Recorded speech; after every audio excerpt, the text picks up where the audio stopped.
Hello, welcome to my FLIM review of The Predator, and I'm not talking about the Harvey Weinstein biopic. This is the fourth film in the Predator franchise, the sixth if you include the AVP films, which you shouldn't, and for my money this would be the best and only worthwhile Predator sequel. This film seemed to go completely against my expectations, as I had low expectations for it. I didn't think that this film really would retain the spirit and I guess the crude humor and the kind of violence of the first film, but I was proven wrong. This is a film that, just like the original, contains a decent amount of macho posturing and crude humor and jokes and a few one-liners, and even more so than the original, quite a lot of hardcore, over-the-top violence, which is certainly appreciated in this franchise. I feel like that, unlike any of the other sequels in this franchise, this is really the only sequel that seems to contain the same DNA as the original. But I suppose that the one thing that this film doesn't have that the original has is a simplistic story. It's a bit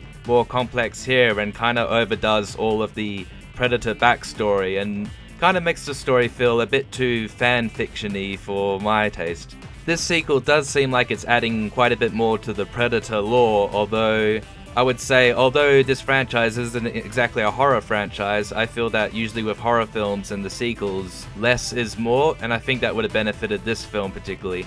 There just seems like way too much story packed into this film, rather than allowing any of this to breathe, just like in the original. And all of these wacky storylines sort of come together at the end in a rather rushed ending that kind of has this film written into a corner where all sorts of things happen just because characters seem to teleport through various locations so they can make a surprise entrance in another scene. Although this overdone storyline may be a bit too much for a film like this, I think the ideas aren't so great, but the execution is rather well done. This film just seems to have, evident through its reasonably idiosyncratic screenplay, a bit more of a wild nature, and it seems to differentiate itself from all the other blockbusters. This just seems a little bit more fun, a little bit more cheeky, and does seem to be taking itself less seriously than a lot of other reboots and blockbusters out there at the moment, which I was glad to see because the original film certainly isn't overly serious. I do get the feeling that for a Predator sequel in 2018, this just about feels as good as it gets, although I do wish it had